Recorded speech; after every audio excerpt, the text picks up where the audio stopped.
Good afternoon. I'll be presenting on behalf of Medicine Site. My consultant is Dr. Hearty.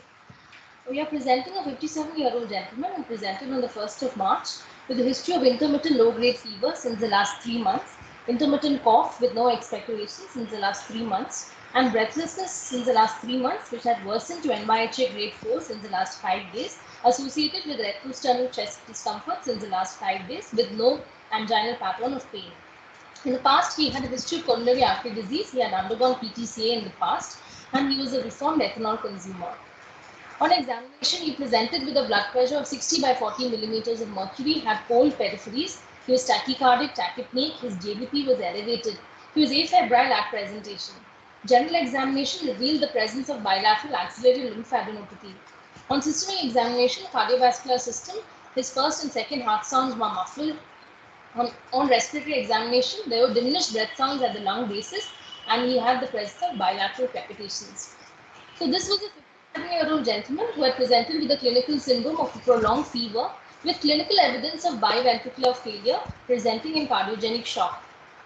Etiological wise, MDDs considered at this time were infective endocarditis, a disseminated tuberculosis due to the prolonged fever history with the lymphadenopathy, with a probable cardiac involvement we considered now, with a probable pericardial effusion, infiltrative disorders, autoimmune disorders, associations with SLE, rheumatoid arthritis, dermatomyositis, or systemic inflammatory disorders like sarcoidosis, lymphoproliferative disorders like a lymphoma, or solid organ malignancies presenting with pericardial effusion. This patient's chest X-ray done in the emergency department showed an increased cardiothoracic ratio with a characteristic water bottle appearance as shown. The rest of the lungs and pleural spaces were clear and there was no evidence of pulmonary venous congestion. We can see the ECG of this patient. There was sinus tachycardia and low voltage complexes as shown by the red arrow. An ST segment elevation was seen in the anterior leads as shown by the blue arrow. A bedside echo as done in the ED showed massive pericardial effusion as shown with a severe LV systolic dysfunction and a very low EF of 19% with a grade 2 diastolic dysfunction. So this individual had presented with a classical Beck's triad with muffled heart sounds, raised JVP, hypotension, have come in cardiogenic shock, so with features of cardiac tamponade, and with the characteristic ECG findings of a low voltage complexes and the massive pericardial effusion on the echo. It was undertaken and an emergency pericardiocentesis was undertaken in casualty, but first the patient was stabilized, inotropic support was started, and 600 ml of purulent fluid was drained through the pericardiocentesis. The thick creamy pus as shown in the figure is indicative of a pyopericardium. This fluid sent for analysis showed a neutrophilic predominance with counts of 56,000, and the fluid culture subsequently grew Streptococcus intermedius. Evaluation for a chylous effusion in the form of triglycerides and LDL were negative. Evaluation for TB in the form of ADA experts were negative. Cytology did not show malignant cells. His other investigations showed peripheral leukocytosis with 25,000 counts with neutrophilic predominance. He had a renal dysfunction. He had elevated inflammatory markers. He was also detected to be hypothyroid with a TSH of 38.8, and he had uncontrolled blood sugars with an HbA1c of 12.5%. He was evaluated for the presence of coexisting systemic pathologies, and his CT thorax, in addition to the moderate pericardial effusion, showed only the presence of paratracheal nodes as well as subcarinal nodes and no other significant findings. The objectives of my presentation for today are: one, to enumerate a triad strategy for patients who present with cardiac tamponade to the emergency, to provide an overview of pyopericardium, the clinical features and the management of the same. Pericardial effusion can commonly present in association with malignancies, can be primary malignancies or can be metastasis from lung malignancies, breast malignancies, can be in the setting of renal failure, uremic pericardial effusions, in association with autoimmune conditions like SLE, rheumatoid arthritis, dermatomyositis. In infective causes, it can be non-purulent or purulent. The most common etiologies among the non-purulent are viral, most commonly Coxsackie and ecoviruses, hepatitis viruses. Purulent bacterial, most commonly organisms are staph, streptococcus, pneumococcus, gonococcus, tuberculous etiology, and fungal etiologies like candida. Now, if a patient presents like this to the emergency department, it is necessary to score the etiology of the patient. So, and this is a working group tried strategy for urgent management of pericardial tamponade. So, if we have a patient who has a known malignant disease or tuberculosis, we will score higher on this particular etiology scoring. Second is we must score the clinical presentation. If the patient presents with orthopnea, hypotension, if there is a pulsus paradoxus, again we will score higher in this particular clinical presentation. Again, we must score the imaging, and patients who have cardiomegaly, patients who on a bedside echo have a RA, RV as well as LA collapse will score higher in the imaging score. And we must calculate the sum of all these three scores, and a score greater than or equal to 6 indicates an urgent pericardiocentesis. Applying the score to our patient had a score of 13, and definitely an urgent pericardiocentesis was warranted. So pyopericardium is extremely rare in adults, and the etiology is less than 1% of acute pericarditis. The most common organisms, as we have seen earlier, Staphylococcus, Streptococcus, and tuberculous etiologies, and fungi like Candida and Aspergillus.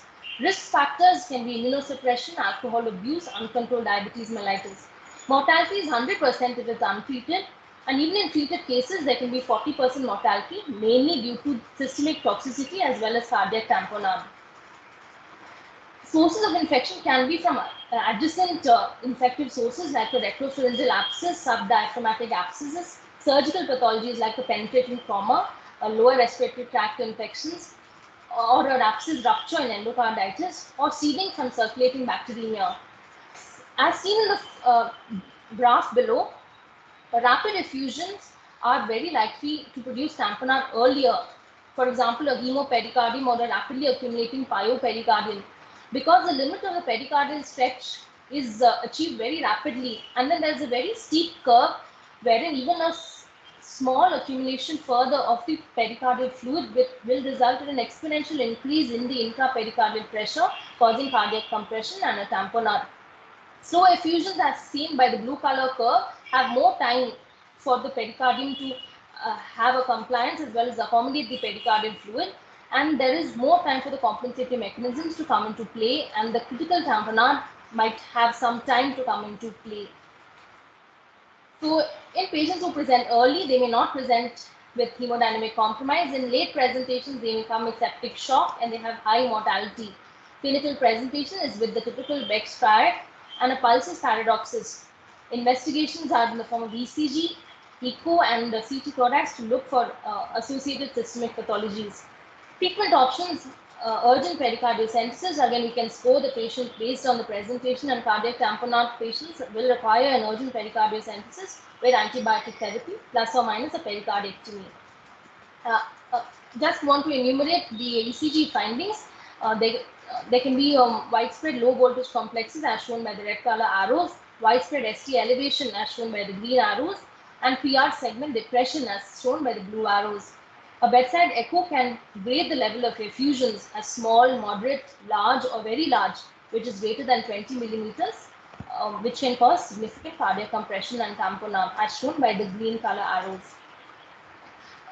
So the heart in a very large pericardial effusion can give an impression of swinging from one side to the other, and in the left side figure A, the heart when it swings to the right side, it gives an impression of electrical alternance when that in alternate cycles the amplitude of the QRS complex is reduced. Of pericardial effusion as shown in the diagram below, fluid reflects at the posterior interventricular groove when compared to the second diagram when the fluid continues under the left atrium at the level of the descending aorta. So pericardiocentesis is performed at the level of the xiphoid process and oriented towards the left shoulder. We must send it for evaluate for chylous effusion. We must evaluate for microscopy and culture, red cell and white cell counts, evaluate for a probable mycobacterium tuberculosis as well. And the pericardiocentesis with repeated drainage should be done until the drainage is about 30 ml per 24 hours, but there are no strong evidence for the same. If pericardiocentesis for some reason is not feasible, for example, a loculated or a posteriorly situated effusion, we must consider surgical options like creation of a pericardial window or a balloon pericardiotomy, which will require cardiothoracic intervention. Effective systemic antibiotic therapy is mandatory. What is recommended is a combination of anti-staphylococcal and an aminoglycoside, along with other options like intrapericardial instillation of antibiotics like gentamicin and frequent irrigation of the pericardial cavity with urokinase or streptokinase to liquefy if the exudate is very purulent. If there are recurrent adhesions and effusion does not resolve with repeated aspirations, or if it progresses to constriction, it might require pericardial biopsy. There are very rare case reports of this presentation. Only about 40 or 50 reports of pyopericardium have been published in adults. And this is data from CMC. It was analyzed in 2019 when a total of 356 patients with pericardial effusion were analyzed. Tuberculous etiology was found in 42% and pyopericardium was found only in 1%. Now, our patient was empirically started on meropenem in the casualty. It was further downgraded to ceftriaxone based on the sensitivity.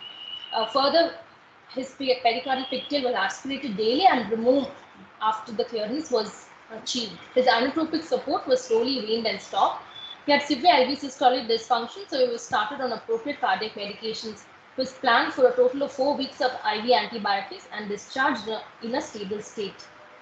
The take-home messages are pyopericardium is an uncommon condition in adults. It can progress very rapidly to tamponade. Antibiotic therapy with pericardiocentesis is the cornerstone of management. And in refractory cases, balloon pericardiotomy and pericardial biopsy should be done. Thank you.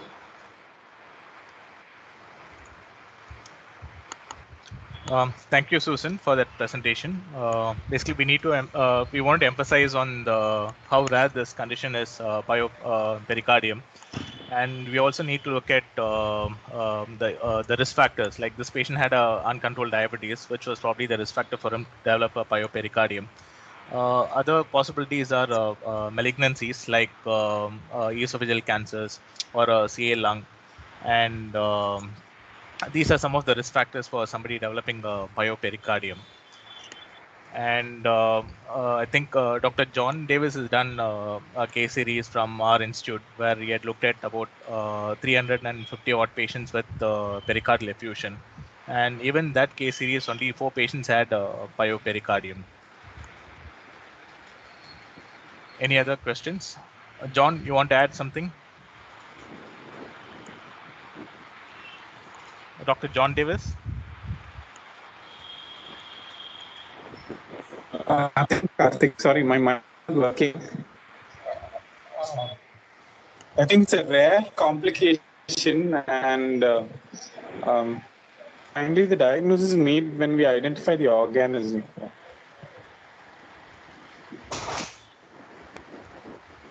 Sure. Thank you.